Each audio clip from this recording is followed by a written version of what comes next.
Morning, this is the Signal Mountain Wilderness area. I think that's Antelope Peak over in the distance. Now let's break here and talk some anime. The Irresponsible Captain Tyler.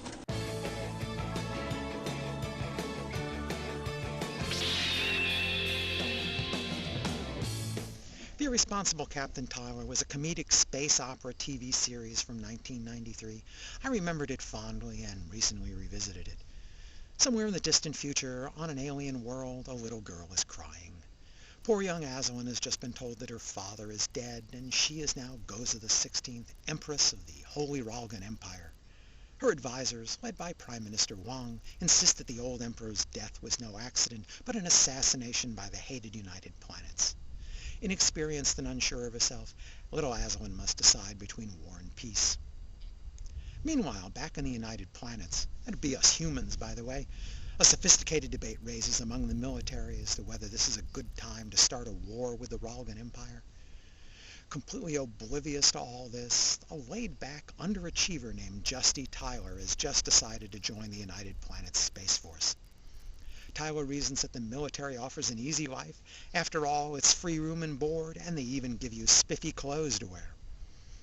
When the war breaks out, Tyler's aptitude test is abandoned and he's welcomed into the ranks without question.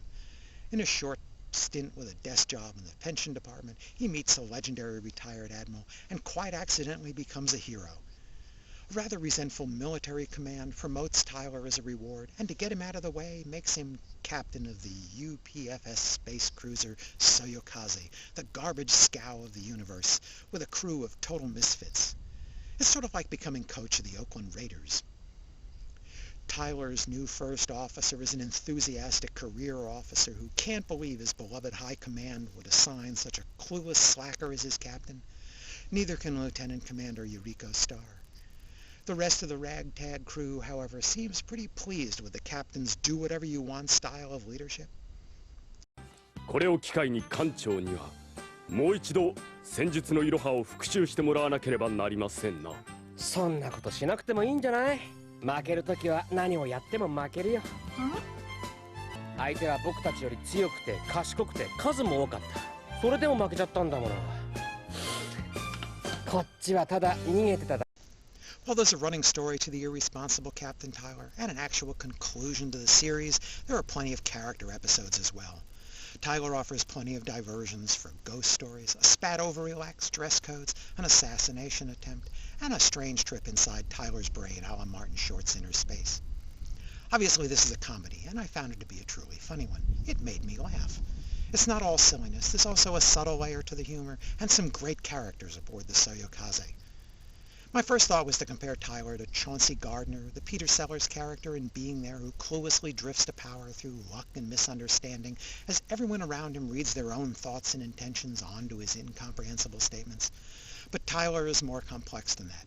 Everyone around him seems to know that he appears to be a fool, and yet, while there's not exactly a method to his madness, there's a subtlety that drives his actions. Ironically, it seems to be that the Ralgan commander, Rubaraba Dom, is the first to figure out Tyler's true nature. There's also a plot running through the series as we get to watch events unfold on both the Soyokaze and back at the United Planets High Command, and to a lesser degree inside the Ralgan Empire. And of course we should expect Tyler to meet the young Empress Aslan, though neither may know who the other is when they bump into each other. There are plenty of interesting characters aboard the Soyokaze to play with, too. Throughout the 26-episode series, a seemingly clueless Tyler will take the easy way out time after time, and somehow avoid trap after trap, some by the Ralgans and some by his own commanders, and somehow he'll rack up a string of military victories.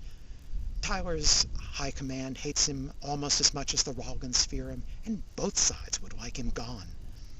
Finally, after a series of improbable events, Tyler will end up leading the combined UPSF fleet to a decisive space battle against the Holy Ralgan Empire fleet, commanded by that same Rubaraba Dom. It's going to be the greatest space battle since Reinhard von Lohengram faced off against Jan Wenli. 全艦に通達。はい。このまま前進。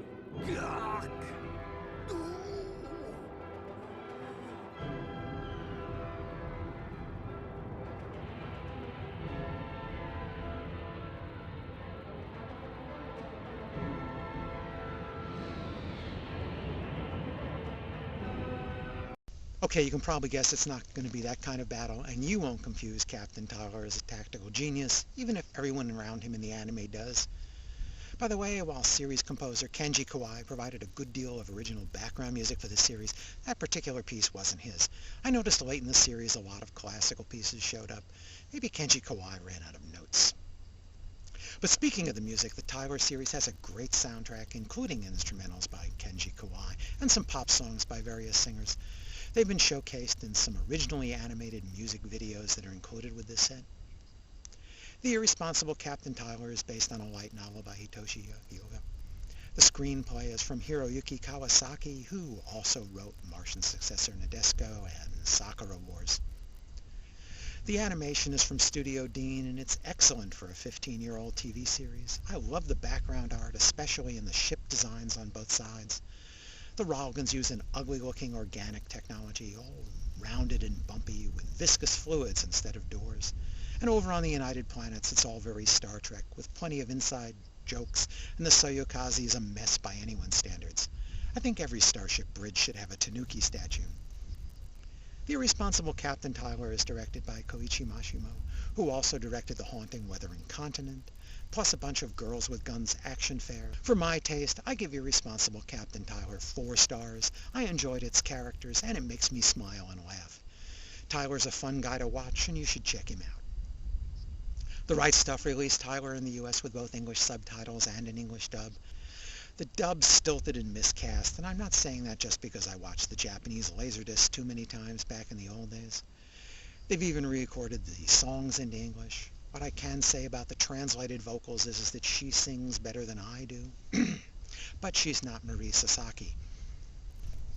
The Right Stuff originally released the TV series in an Ultra DVD set that came with a bunch of extras, including the original animated music videos from the original Laserdisc release, plus a soundtrack CD and a text booklet. That edition is now out of print. Nozomi recently re-released the TV series in a thin-pack box set of 5 DVDs that includes all these fine episodes, but minus the music videos. Both versions come with some nice liner notes for each episode from translator Neil Nadelman. They can be accessed on the DVD themselves, though you'll have to dig into the menus to find them. It gives them a chance to explain some of the Japanese references and the obscure episode titles whose puns defy simple English translation. Thanks for listening.